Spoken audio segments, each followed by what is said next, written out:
बेदी उर्दू की तरक्की पसंद तहरीक से वाबस्ता रहे। उन्होंने अपनी जिंदगी में समाजी खिदमत को भी जगह दी, अवामी मफाद के हक में लिखा भी, फिल्मी दुनिया से अपनी गहरी वाबस्तगी को भी जाहिर किया। एक वक्त ऐसा भी आया कि उन्होंने नौकरी से इस्तीफा दे दिया और रेडियो आर्टिस्ट के लिए दरख्वास्त दी और उनका इंतखाब लाहौर रेडियो स्टेशन पर बतौर स्क्रिप्ट राइटर हुआ। उन्होंने यहाँ रेडियो के लिए कई ड्रामे लिखे। उन्होंने हिंदुस्तानी समाज में मोहब्बत, यगांगत और इत्तेहाद के लिए जोर दिया और इसके लिए हर मुहाज पर डटे रहे। उन्होंने कई मुल्कों का दौरा भी किया और अपनी फिक्र से लोगों को रूशनास कराया। बेदी फिल्में बनाते रहे, अफसाने लिखते रहे, महफिलों में दोस्तों को खुश करने के लिए लतीफ़े भी सुनाते रहे। वो अपनी बागो बहार तबीयत से लोगों का दिल जीत लेते थे। बेदी प्रेमचंद के बाद उर्दू के सबसे बड़े अफसाना निगार थे। वो सोच सोच कर लिखने के आदी थे। यही वजह थी कि उनका कारी भी सोच के घेरे में आकर उन्हें रुक रुक कर पढ़ता था। ऐसा कहाँ से लाऊं कि तुझसा कहें जिसे। बेदी आज हमारे दरमियान नहीं है, लेकिन अहले ज़बानो अदब उन्हें कभी फरामोश नहीं कर सकेंगे।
बेदी साहब से मुलाकात ज़्यादातर प्रोग्रेसिव राइटर्स एसोसिएशन में वहीं होती थी, पेडविल में। लेकिन उनके साथ एक और जगह भी थी, दैट वाज पंजाबी साहित्य सभा, जहाँ Balraj Sahni was the president and Bedi Sahib regularly वहाँ पे आते थे। He was sort of patron and सरपरस्त जिसे कहते हैं, लेकिन he saw to it that the Punjabi writers get somebody to go there and meet them or to encourage so that Punjabi writers don't feel forlorn in this। हालांकि उनकी अपनी शख्सियत जो है वो उर्दू के हवाले ही से जानी जाती है, लेकिन ये प्राइवेट कॉलेजेस हुआ करते थे उस ज़माने में, जो पंजाब से मैट्रिकुलेशन और इसकी तैयारी, तो प्राइवेट पंजाब कॉलेज एक था, वहाँ पे मीटिंग हुआ करती थी पंजाबी साहित्य सभा की। लेकिन he was a sort of a surplus and a patron of Punjabi language। Punjabi writers थे जिनमें गुरवेल पन्नू थे, सुखवीर थे, हरनाम सिंह नाज बहुत अच्छे शायर वो थे, और बल्लाज जी क्योंकि पंजाबी के साथ बहुत जुड़े हुए थे, वो तो लिखते ही पंजाबी में थे, तो बेदी साहब से वहाँ ज़्यादा मुलाकातें हुआ करती थी। फिर बेदी साहब ही की मदद से एस स्वर्ण थे वहाँ, जिन्होंने चेतना नाम से एक मैगज़ीन निकालना शुरू किया था, and that is what Bedi Sahib looked after, and he looked after not only from the point of view of the writing, even financially. मतलब वो जो रुपये पैसे की सूरत में भी जो मदद करते थे, तो बेदी साहब ने अपनी जिम्मेवारी ले ली थी, एंड सॉ टू इट के चेतना मैगज़ीन चलता रहे। बेदी साहब उसके अलावा फिल्मों में मतलब बड़े राइटर थे, तो बेदी साहब क्योंकि बिमल रॉय के यहाँ लिख रहे थे तो अक्सर उनसे वो भी बातचीत हो जाती थी, तो कभी कभी किस्से सुनाया करते थे कि देवदास का सीन लिखा है तो कैसे लिखा है। लेकिन बेदी साहब में एक बहुत बड़ी खूबी है कि वो अगर हम नीचे बैठे हैं तो साथ में आके नीचे बैठ जाते हैं। हमें थोड़ी सी एम्बेरसमेंट होती थी, लेकिन for him he never had that kind of a complex या ये कहिए कि उनका बड़ापन है कि उन्होंने और छोटे को कभी छोटा महसूस नहीं होने दिया, बल्कि वो खुद लगता था कि मैं तुम्हारी ही उम्र का हूँ। वो हर उम्र के शख्स से उसकी उम्र के बनकर मिला करते थे।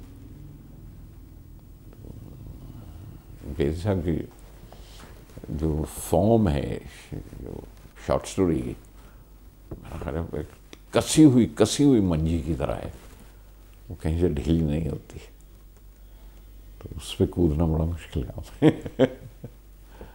दैट इज़ व्हाट बेदी साहब is, and his sense of humour, बड़ी कमाल की सेंस ऑफ ह्यूमर, हर मौके पे हंसते हुए खेलते हुए। तो दैट वाज बड़ी प्लेजेंट पर्सनालिटी थी।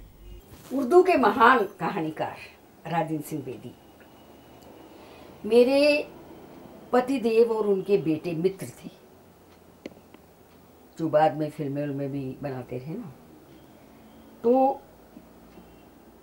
एक अदब से मैं उनके पाँव छूती थी तो बड़ा हंसते थे, पाँव मत छुआ करो। तो मुझे याद है दस्तक जब उन्होंने फिल्म बनाई तो वो लंदन में रिलीज़ हुई, तब मैं भी लंदन में थी। उन्होंने कहा तुमने सबको पैम्फलेट बांटने हैं और यहाँ खड़ी हो जाओ दरवाजे पर। अब जो आए मैं उसको एक पैम्फलेट पकड़ा रही हूँ, जो आए मैं उसको एक पैम्फलेट पकड़ा रही हूँ। बेदी साहब खुश। अब एक आदमी ने आकर कहा ये बेदी साहब ये तुसी 10 तक क्यों फिल्म बनाइए। बड़ा हंसे, कह लगे हाँ 10 तक भी है, पर ये है दस्तक जो उर्दू में खटखटाने को कहते हैं, दरवाज़ा खटखटाने को। तो बहुत अच्छी रिस्पांस उनकी फिल्म की दस्तक की। बेदी साहब क्या लिखते थे, ओहो हो। उनकी कहानियाँ पढ़ के तो आदमी बिल्कुल उसी में पूरा जैसे खो जाता है। मैंने उनकी एक कहानी वो बच्चे वाली जो थी, बच्चा लेके एक अनमैरिड कपल जाते हैं कि भाई हमारा बच्चा है, तो एक होटल में कमरा वमरा लेके जाते हैं, और किस तरह मतलब है उनका ये होता है कि बच्चे से यूँ होता है तो फिर वो वहाँ गप्पे शप्पे मारते हैं और बच्चे को बाहर लाते हैं। बच्चा किसी से उन्होंने पैसे देकर लिया होता है, किसी भिखारी से। भिखारी भी उसको सजा वजा के ले जाता था, भाई उसको भी पैसे वैसे मिलते रहे। तो वहाँ पर उन्होंने वो फिर उनकी बाद में वो शादी कर लेते हैं। कितनी कहानी है बेदी साहब की। राजेंद्र सिंह बेदी अफसाना निगार, जाहिर है कि वो पंजाब के रहने वाले थे और उन्होंने पंजाब के देहात पर बड़ी गहरी नज़र डाली है। उसके बाद वो बम्बई में रहे। बम्बई की ज़िंदगी को भी राजेंद्र सिंह बेदी ने बहुत खूबसूरती से बयान किया है। उनके यहाँ मुस्तकिल इर्तक़ा रहा, उन्होंने कभी कंप्रोमाइज़ नहीं किया अपने फ़न से। आखिर तक कहानियाँ जो सिर्फ़ एक सिगरेट एक बाप बिकाऊ है, जो आखिरी ज़माने की उनकी कहानियाँ थीं, उनमें भी महसूस होता है कि इर्तक़ा हो रहा है। चश्मे बद्दूर जो उनका अफसाना है, शुरू का अफसाना जो भोला अफसाना लिखा गया था, लोगों ने हैरत की कि हमारे उर्दू अफसाने में भी इतनी गहराई से कोई सोच सकता है, नफ्सियात पर इतनी गहरी नज़र किसी की हो सकती है। पंजाब के देहात को जब उन्होंने दिखाया तो इतनी गहराई से कोई बारीक जुजियात का तो राजेंद्र सिंह बेदी जुजियात के बादशाह थे। जब उन्होंने एक छोटा सा नॉवलेट लिखा, एक चादर मैली सी, और उसमें पहला ही जुमला लिखा कि आज सूरज की टिकिया बहुत लाल थी, तो यहाँ एक ही जुमले से पूरे नावल की फोरशैडोइंग जैसे की हो उन्होंने। यानी टिकिया तो वहाँ सुहागन थी, फिर वो बेवा भी होती है, सुर्ख थी तो कत्ल भी होना है। उस शहर पे, उस कस्बे पे पूरे पर एक ऐसा वाक़या पेश आना है जिसका इशारा पहले ही जुमले में हो गया, और नेचुरल सीन भी था। ये हमारे यहाँ यूँ तो बहुत पहले शुरू हो चुका था कि हमारे यहाँ उर्दू में बहुत पहले से ही मंज़र निगारी और जुज़ियात निगारी से दो काम लिए गए। एक हकीकत निगारी का कि जो सचमुच है, और बाहर है जो खारजी हकीकत है।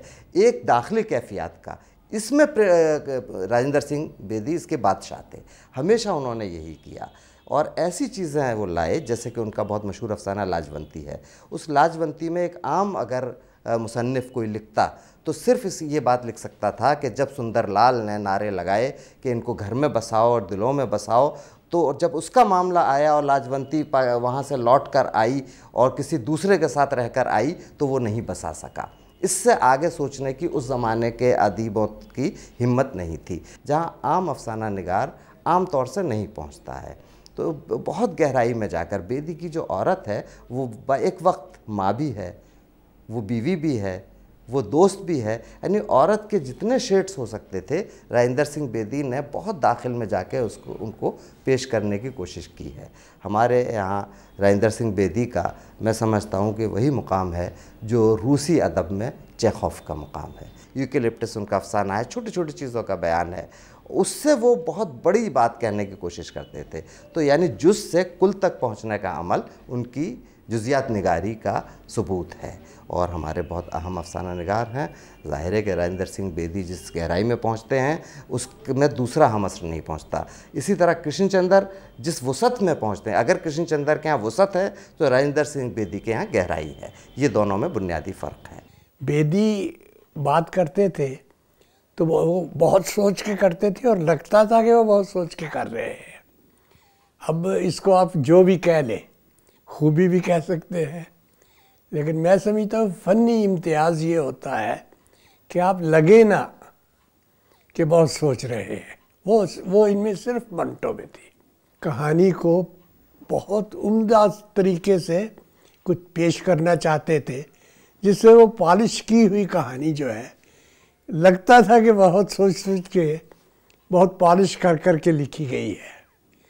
तो ये भी एक कहानी पढ़ते हुए लगे ना तो आप इसको खूबी भी कहेंगे कि उसमें कमज़ोरी नहीं होगी, लेकिन खामी एक नेचुरल पैदा हो जाएगी कि वो लगेगा कि आखिर बेचारा जो है उसमें वो स्पॉन्टेनिटी नहीं रही, जो चलता जाए।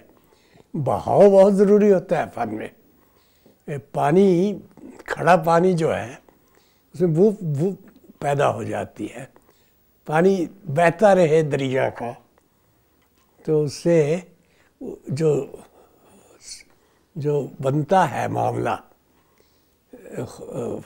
मौसीकियत आती है ख़याल में, तो वो तो चलते चलते ही आती है। लगना नहीं चाहिए कि आप बहुत सोच के लिख रहे हैं, लेकिन बदकिस्मती ये है कि ये फितरत अपने आप पर हावी करने के लिए हमें बहुत ज़्यादा, बहुत गहराई से सोचना ही पड़ता है। धुआं निकल जाता है आदमी का इस खूबी को हासिल करने के लिए। हमारे लिए ये लोग तो खुदा थे। इनके बारे में सुन के एक एक नई कहानी जब छपती थी तो भाग के लाना पढ़ना, ये तो आज उनके बारे में बात करना बड़ा मेरे जैसे आदमी के लिए आसान नहीं है। लेकिन ये था कि बेदी साहब को बहुत एक रिगार्ड करते थे हम, बहुत हमारे लिए बहुत बड़े आदमी थे वो, और बहुत पुरखुलूस थे, बहुत हंस के, बहुत अच्छी तरह बात करने वाले।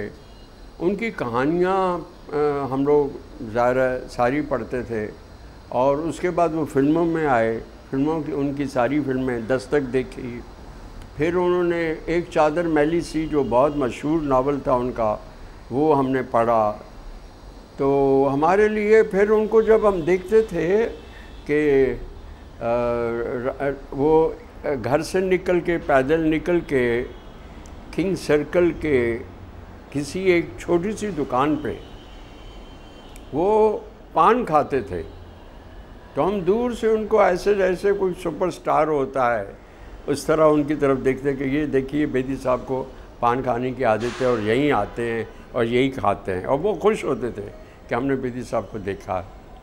और एक मर्तबा एक छोटा सा वाक़या हुआ कि दिल्ली से कोई मैसेज या किताब या कोई चीज़ किसी ने भेजी, तो वो था कि हमें बेदी साहब को देनी है वो।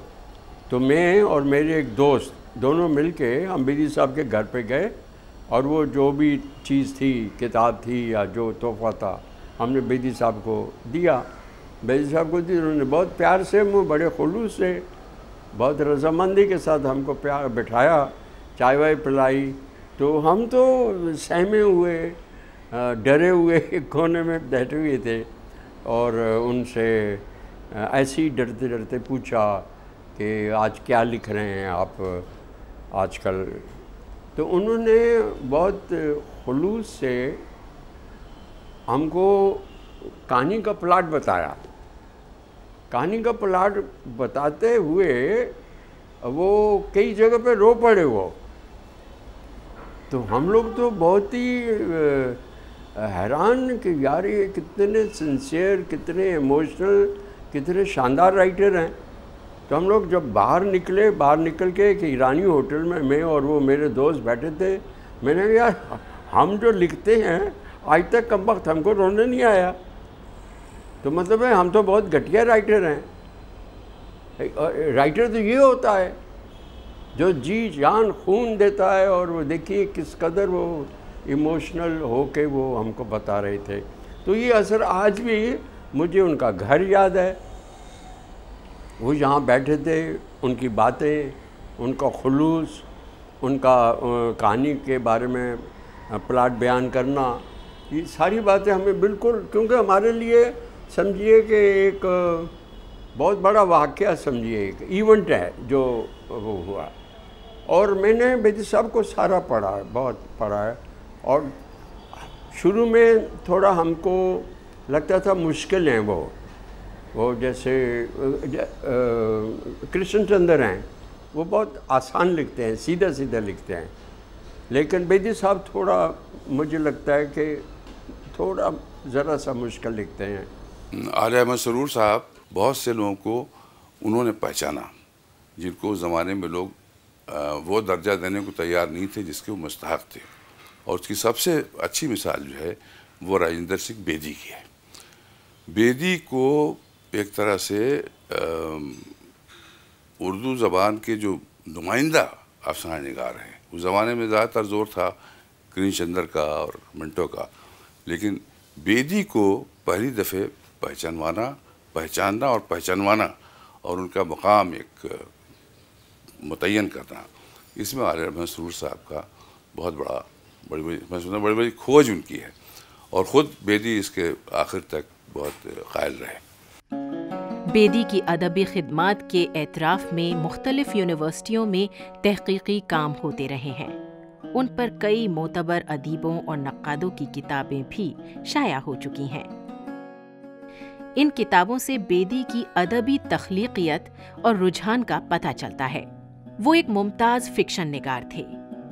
उनके अफ़सानों के 4 मजमूए शाया हुए। कोख जली, अपने दुख मुझे दे दो, हाथ हमारे कलम हुए और मुक्ति बोध। बेदी फिल्में बनाते रहे, अफसाने लिखते रहे।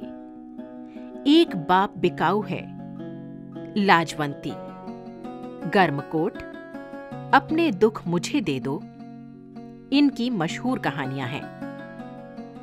जब बेदी का पहला मजमुआ 1936 में दाना-ओ-दाम के नाम से शाया हुआ तो उनका नाम अदबी हलकों में आम हो चुका था और उनके दूसरे मजमुए गिरहन की 1941 में इशाअत के साथ ही वो उर्दू के मुस्तनद अफसाना निगार तस्लीम कर लिए गए। इनका नॉवेल एक चादर मैली सी भी बहुत मशहूर हुआ। ये सबसे पहले रिसाला नक़ूश लाहौर में 1960 में शाया हुआ। इस नॉवेल पर बेदी को साहित्य अकादमी का इनाम भी मिल चुका है।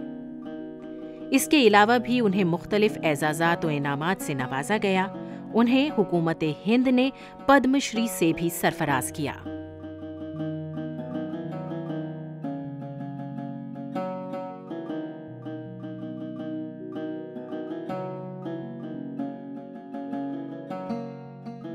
यादें काफ़ी धुंधली सी हैं। मुझे बिल्कुल भी अंदाज़ा नहीं था जब मैं छोटी थी कि वो इतने बड़े आदमी, इतने बड़े महारथी, इतने बड़े, he was such a big, he was a colossus. I had absolutely no idea. I think the first time it hit me कि I am the granddaughter of the legendary Rajendra Singh Bedi was when he died. And I remember it was front page news and television coverage, DD पे, it was a बहुत बड़ा news item. और मुझे लगा कि this man जो I'm sorry, this shadow of a man who used to walk the corridors without his pagdi, you know, thin, wispy character, was such a great legendary writer, because at 15 you don't know, you've not read, you know, no one told us to read what he had written. And I really resent my family for, right from my aunts to my father to my mother, that they never told us पढ़ो जो दादाजी ने लिखा है, या किसी ने भी नहीं कहा कि उर्दू सीखो. People took him for granted in the family, you know, कि हाँ सुबह उठ के भोजी लिखते हैं, फिल्म डायलॉग में ट्रांसलेट हो जाता है, फिल्म बन जाती है, नॉवेल्स छपे थे. तो he was like a common regular man in the house. भोजी सुबह सुबह उठते थे, उनका एक कॉर्नर था हॉल में, क्योंकि 2 बेडरूम का घर था, एंड एक कॉर्नर था हॉल में जहाँ पे वो सुबह, मम्मी कहती हैं कि 4:30-5 बजे उठते थे और तब लिखते थे और जब तक सब उठ गए, मॉर्निंग के एबोल्यूशंस सबके शुरू में, बेदी साहब का लिखना, he had finished with his writing. At 32 or 31, when I turned 31 or 32, and I was married by then, I had a son, and I had just conceived my second child. I happened to read his short stories in English. It's very embarrassing today when I look back and I see that I had to read it in English and not read it in the Urdu lehza, because that's what he was all about. And I remember reading Lajwanti and crying and feeling so helpless that I never knew this man. I never got a chance. I just knew him as a figure who would walk the corridors, who had suffered from a stroke. You know, his right hand was not working, who was frustrated that he couldn't write. Everything was trapped in his head. And then of course, उनको फिर cancer हुआ, तो slowly, you know, he just became weak and he passed away. But Bedi साहब को I think सबसे बड़ा सदमा तब लगा जब my father, his son, passed away. And I remember people calling him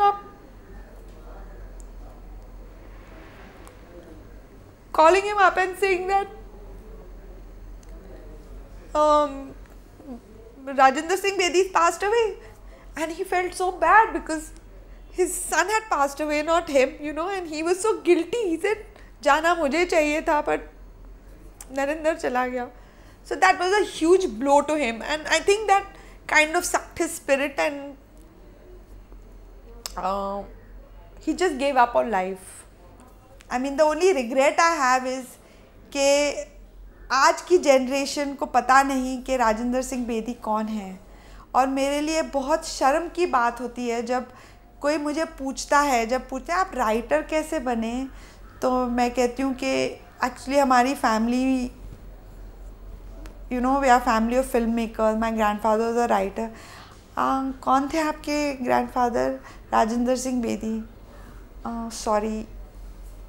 then I say नहीं, उन्होंने देवदास लिखी, सत्यकाम लिखी, अभिमान लिखी, मधुमती. फिर बोलते ओ माय गॉड. फिर जाके कई बार तो ऐसा भी हुआ है कि लोग खड़े हो जाते हैं इन रिस्पेक्ट के. Before I die, I know one thing, I want his name to be revived once again and people to know him for the great writer